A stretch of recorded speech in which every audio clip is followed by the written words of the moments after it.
क्या आप अपनी ज़िंदगी में ऐसे अल्फाज सुनते हैं, खुद से या अपने बच्चों से, कि मैं ये काम नहीं कर सकता, इस काम का क्या फ़ायदा, और इस तरह के मिलते-जुलते अल्फाज? अगर हाँ, तो जानिए कि ऐसे अल्फाज हमारे अंदर से क्यों आते हैं।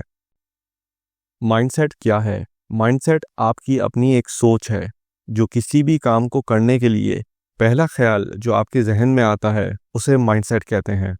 फॉर एग्ज़ाम्पल, अगर आपको अपनी सेहत का ख्याल रखना है, मगर अपनी सेहत को लेके आप इस तरीके से सोचते हो कि मुझे अपनी रूटीन ठीक करनी होगी, सुबह को जल्दी उठो, रात को जल्दी सो, अपनी बॉडी का ख्याल रखो, अपने बालों का, दांतों का साफ सुथरे रहो, अच्छा खाना घर का बना हुआ खाओ, बाहर के खानों पे गुजारा मत करो, फिट रहने के लिए रोज़ एक्सरसाइज करो।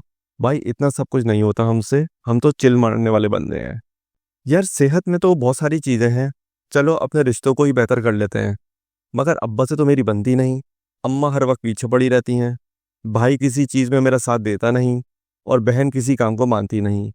भाई इन सब को हैंडल करना मेरे बस की बात नहीं है, मैं तो ये नहीं कर सकता। चलो अपने करियर को बेहतर बना लेते हैं, मगर पहली क्लास से यूनिवर्सिटी तक 16 साल बहुत ज़्यादा होते हैं, कब तक पढ़ते रहेंगे? स्कूल, कॉलेज, यूनिवर्सिटी में ज़्यादातर सब्जेक्ट तो समझ में भी नहीं आते, लगता है करियर तो गया अपना।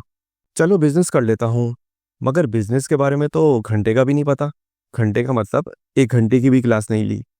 चलो दोस्तों से पूछता हूँ, कुछ भी स्टार्ट करते हैं, देखा जाएगा। कुछ टाइम बाद, अरे यार बिजनेस नहीं चल रहा, लगता है बिजनेस मेरे मतलब का नहीं है। किसी को बोलकर जॉब पर ही लग जाते हैं, फिर शादी कर लेंगे, जिंदगी तो गुजारनी है ना। काफ़ी सालों बाद, यार उम्र काफ़ी निकल चुकी है, अब अल्लाह अल्लाह कर लेते हैं, कम से कम कुछ तो करें ना अपनी ज़िंदगी में। अल्लाह को क्या कहेंगे, ज़िंदगी में कुछ किया ही नहीं हमने। इस तरह की जो सोच रखते हैं वो फिक्स्ड माइंडसेट कहलाते हैं, या पुअर माइंडसेट। चैलेंजेस से डरते हैं, कोई प्रॉब्लम सामने आ जाए तो जल्द हार मान लेते हैं, मेहनत ना करने के बहाने बनाते हैं। ऐसे लोग ज़िंदगी में पीछे रह जाते हैं और कुछ नहीं कर पाते। कमेंट्स में लिखें फिक्स्ड माइंडसेट अगर आप इस तरह या इससे मिलता जुलता सोचते हैं, क्योंकि पहला स्टेप है अवेयरनेस का होना और फिर उसको एक्सेप्ट करना, ताकि उसको चेंज कर सकें अपनी ग्रोथ के लिए। जबकि दूसरी तरफ एक और माइंडसेट होता है जिसे हम कहते हैं ग्रोथ माइंडसेट। ये वो लोग हैं जो अपनी ज़िंदगी के ज़्यादातर हिस्सों में हार नहीं मानते। ये लोग कुछ यूँ सोचते हैं, सेहत अच्छी रखने के लिए तो बहुत सारी चीज़ें हैं करने को, चलो सिर्फ रूटीन अच्छी कर लेते हैं, 2-3 महीने बाद डाइट भी कर लेंगे, पहले एक चीज़ तो ठीक हो जाए, कुछ महीने बाद एक्सरसाइज भी कर लेंगे। सब कुछ इकट्ठा स्टार्ट नहीं करेंगे, संभाला नहीं गया तो कहीं छूट ना जाए सब। सेहत के हिसाब से लाइफस्टाइल तो बहुत अच्छा गुजर रहा है, एक्टिव भी फील कर रहा हूँ, मूड भी फ्रेश रहता है। लगता है अब मुझे अपने रिश्तों को बेहतर बनाना पड़ेगा, इतने सारे रिश्ते हैं कैसे हैंडल करेंगे। चलो बाबा से दोस्ती करना स्टार्ट करते हैं पहले, अम्मा और भाई बहन से भी सेटिंग करेंगे बाद में। अल्हम्दुलिल्लाह 2 साल गुजर गए, लाइफ सुकून से चल रही है, मेरा हर रिश्ता अपनी फैमिली से फ्रेंडशिप वाला चल रहा है। टेंशन अब नहीं है, अब करियर पे फोकस करते हैं। पहले ये सोचते हैं कि बनना क्या है, फिर ये सोचेंगे कुछ बनने के लिए सिर्फ इम्पोर्टेंट सब्जेक्ट्स पे फोकस किया जाए, बाकी की टेंशन नहीं लेनी।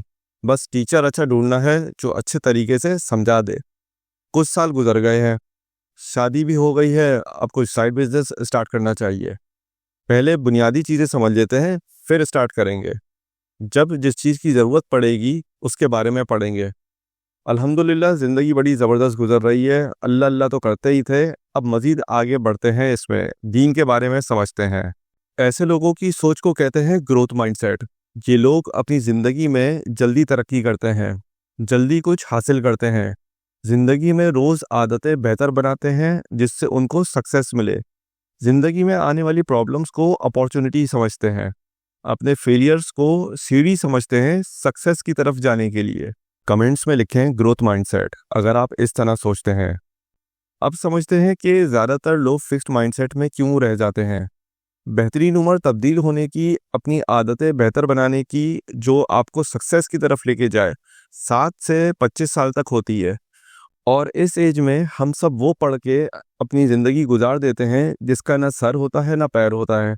ज़्यादातर चीज़ें ज़िंदगी में कहीं काम आने वाली नहीं होती। अगर आप जिंदा हैं तो अभी भी देर नहीं हुई है, अपनी ज़िंदगी के किसी एक हिस्से को पकड़ के अपने आप में तब्दीली लाना शुरू करें। चाहे वो आपकी सेहत से रिलेटेड हो, रिलेशनशिप से रिलेटेड हो, करियर से रिलेटेड हो या बिजनेस से रिलेटेड हो या अंदरूनी सुकून पाने के लिए करना हो, कमेंट करके बताएं आपकी ज़िंदगी का कौन सा हिस्सा पहला सुधरना चाहिए, सेहत, रिश्ते, करियर, बिजनेस या अंदरूनी सुकून। अगर आप पेरेंट हैं और आपके बच्चों की एज 10 से 25 साल है या आप एक स्टूडेंट हैं तो हमारे प्लेटफॉर्म से जुड़ें। ऐसी एजुकेशन जिससे आपको फ़ायदा पहुंच सके, जिस एज पे भी आप हों, हमसे रब्ता करें फेसबुक और व्हाट्सएप के ज़रिए और ग्रोथ माइंडसेट डेवलप करें जिधर स्टूडेंट्स अपनी ज़िंदगी की खुद जिम्मेदारी लेना स्टार्ट करेंगे। लाइक करें अगर ये वीडियो आपके लिए है, चैनल को सब्सक्राइब करें क्योंकि बहुत कुछ आने वाला है HRCMS बेस्ड लर्निंग सिस्टम में।